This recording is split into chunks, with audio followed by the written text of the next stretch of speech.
চারদিকে সবুজ এবং পাহাড়ের মাঝখানে এমন একটা রিসর্টে যদি মাত্র 1250 টাকায় থাকা যায়, আর এরকম অ্যাস্থেটিক ডুপ্লেক্স ট্রি হাউসে যদি মাত্র 1500 টাকায় থাকা যায়, তাহলে কেমন হয়? আরো সব এক্সাইটিং ডিটেইলস জানার জন্য অবশ্যই পুরো ভিডিওটা দেখতে হবে। সো হ্যালো এভরিওয়ান, আসসালামু আলাইকুম, welcome to daily diary of Aditi. আশা করি সবাই অনেক ভালো আছেন। ঢাকা থেকে রাত 10টার বাসে আব্দুল্লাহপুর থেকে রওনা করে পৌঁছে যাই সকাল 6:30টায় বান্দরবন কানাপাড়াতে। এখন কিন্তু ফুল অন ভ্যাকেশনের একটা সিজন চলছে, আর শীতকালে ঘুরতে আমাদের খুবই পছন্দ। রিসর্ট আমাদের আগে থেকেই বুকিং করা ছিল। যেখানে বাস থামিয়ে দেয় সেখান থেকে রিসর্টে যেতে আমাদের প্রায় 8 থেকে 10 মিনিটের মতো সময় লেগেছে সিএনজিতে। চেকিং টাইমের বেশ আগেই আমরা পৌঁছে যাই। তো আমরা একটু রিসর্টটা এবং রিসর্টের আশেপাশে জায়গাটা ঘুরে দেখছিলাম। অনেক রোদ ছিল, আবার সাথে ঠান্ডাও ছিল। খুবই সুন্দর একটা ওয়েদার ছিল সেদিন। এটা হচ্ছে রিসর্টে ঢুকতেই তাদের দ্বিতল একটা ঘর। এখানে আপনারা চাইলে একসাথে 6 জন থাকতে পারবেন। 6 জন থাকলে এই কটেজটার ভাড়া হচ্ছে ডিসকাউন্টে 5100 টাকা। আর আমাদের বুকিং ছিল এই কটেজটা, এটার নাম হচ্ছে যুগল ঘর। রুমে ঢুকতেই বড় একটা গাছ আছে, আর পাশে কিন্তু খুব সুন্দর একটা সিটিং অ্যারেঞ্জমেন্ট আছে। এই রুমটা হচ্ছে একটা কাপল রুম, সো এখানে আপনারা 2 জন থাকতে পারবেন। রুমে ঢুকলেই খুবই শান্তি লাগবে, আর যখন ব্যালকনির কাছে যাবেন একদম মনটা ভরে যাবে। চারদিকে আপনারা দেখতে পারবেন পাহাড় আর পাহাড়। খুবই কজি একটা ফ্লোর বেডিং করা আছে, সাথে একটা শেলফও আছে যেখানে কাপড় চোপড় রাখতে পারবেন। আর এই হচ্ছে ওয়াশরুম। ওয়াশরুমটা কিন্তু বেশ বড়। যুগল ঘরের রুম প্রাইস হচ্ছে 2500 টাকা। সো পার পার্সন হিসাব করলে 1250 টাকা করে আসে। আমরা ফ্রেশ হয়ে এরপরে ব্রেকফাস্ট করি। ব্রেকফাস্ট আপনারা কমপ্লিমেন্টারি পাবেন খিচুড়ি এবং ডিম ভাজা। চিল করার জন্য এখানে খুব সুন্দর সুন্দর এই ধরনের বড় হেমক দেখতে পারবেন। এটা হচ্ছে আমার পছন্দের আরেকটা কটেজ। এটা হচ্ছে চাপালিশ বৃক্ষ ঘর। এখানে আমার ফ্রেন্ড এবং আমার ফ্রেন্ডের হাজবেন্ড ছিল। সো এখানকার রুম ট্যুরটা আপনাদেরকে দেখিয়ে দিই। এখানকার হচ্ছে ওয়াশরুমটা নিচে, এবং এখানে একটা বেসিন এরিয়াও আছে। উপরে খুব সুন্দর একটা বেলকনি আছে, সাথে একটা হ্যামক দেওয়া আছে।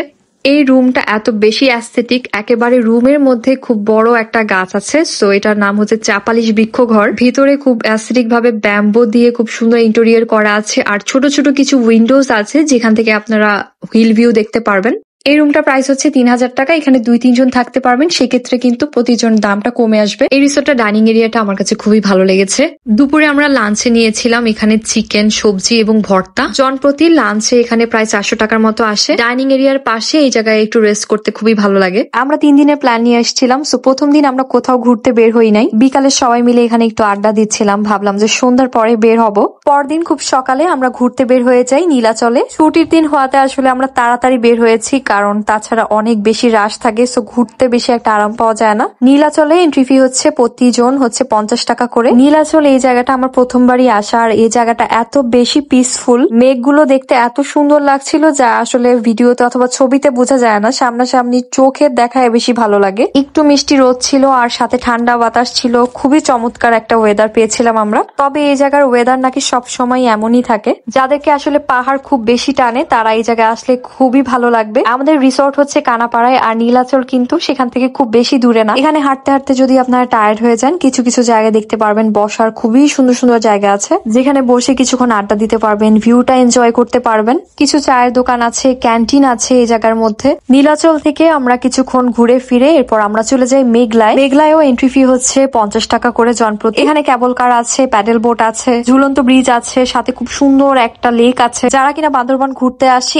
এই কয়েকটা জায়গায়, এই কয়েকটা পয়েন্টে আসলে মানুষ ভিজিট করে। আর এই জায়গাগুলো না অনেক পরিষ্কার, অনেক ভালো লাগে দেখতে। চারপাশটা খুবই ক্লিন। ছুটির দিনগুলোতে যদি আপনারা দেরিতে বের হন, এই জায়গায় আপনারা ভিড়ের জন্য আসলে ঘুরতে পারবেন না আরাম করে। আর এই হচ্ছে কেবল কার, আপনারা এখানে চড়তে পারবেন। আমার আবার এগুলোর বেশি সাহস নেই, সো আমি এখানে উঠি নাই। এরপর রিসোর্টে চলে যাই, আর দেখি আশেপাশের গাছে অনেক তেঁতুল ছিল। তো তেঁতুলগুলো রিসোর্টে নিয়ে লবণ মরিচ দিয়ে মেখে খাই।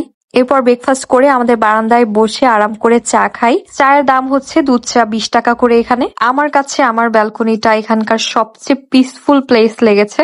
আমি একটা শাড়িও নিয়ে এসেছি, সো ভাবলাম সেটা বিকালে পরবো। চারদিকে সবুজ পাহাড়, আর আমার লাল সাদা শাড়িটা খুবই ভালো লাগছিল এখানে। আমি আমার হাজবেন্ডকে বলছিলাম যে এখানে শাড়ি এবং পাঞ্জাবি পরে কয়েকটা আমার ছবি তোলার শখ, বাট ও পাঞ্জাবি কি মনে করে যেন আনে নাই। আমার মনে হয় এই পুরো রিসর্টে আমার এই বারান্দাটাই সবচেয়ে বেশি পছন্দের একটা জিনিস। আমি যদি আসি এই বারান্দাটার জন্যই আসবো। ডিফারেন্ট টেস্টের জন্য আমরা খাবার বেশ কয়েক বেলা বাইরে খেয়েছিলাম।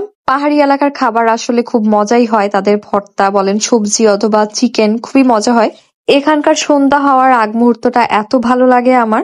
খুবই পারফেক্ট একটা গোল্ডেন আওয়ার পেয়েছিলাম আমরা যেখানে থেকেছিলাম এটা কিন্তু মেইন সিটি থেকে খুবই কাছে, সো কোনো ট্র্যাকিং ছাড়াই বাস থেকে নেমে একটা সিএনজি নিয়ে আপনারা চলে আসতে পারবেন। নন এসি বাসগুলো আপনারা ঢাকা থেকে 900 টাকার মধ্যে পাবেন, এসি বাস 1200 টাকা থেকে 1500-1600 টাকার মধ্যে পাবেন। একদম এই বৌদ্ধ মন্দিরটার সামনে আপনাদেরকে নামিয়ে দিবে। পাহাড়ি জিনিসপত্র কেনাকাটা করতে চাইলে এখানে কিছু মার্কেট দেখতে পারবেন। আর আমরা যে রিসর্টটাই ছিলাম এটার নাম হচ্ছে ব্লিস ইকো ভিলেজ। রুমগুলো যে প্রাইস গুলো বলেছি এগুলো মূলত তাদের অফার প্রাইস। কয়জন কোথায় থাকতে পারবেন, কত টাকা, এগুলো জানতে অবশ্যই তাদেরকে নক করবেন। আমি যতটুকু ধারণা দেওয়ার ততটুকুই দিয়েছি। আজকে ঘোরাফেরা ব্লগ এই পর্যন্তই। আশা করি আপনাদের ভালো লাগবে। যদি ভালো লাগে অবশ্যই ফ্রেন্ডস এন্ড ফ্যামিলির সাথে শেয়ার করবেন। আল্লাহ হাফেজ।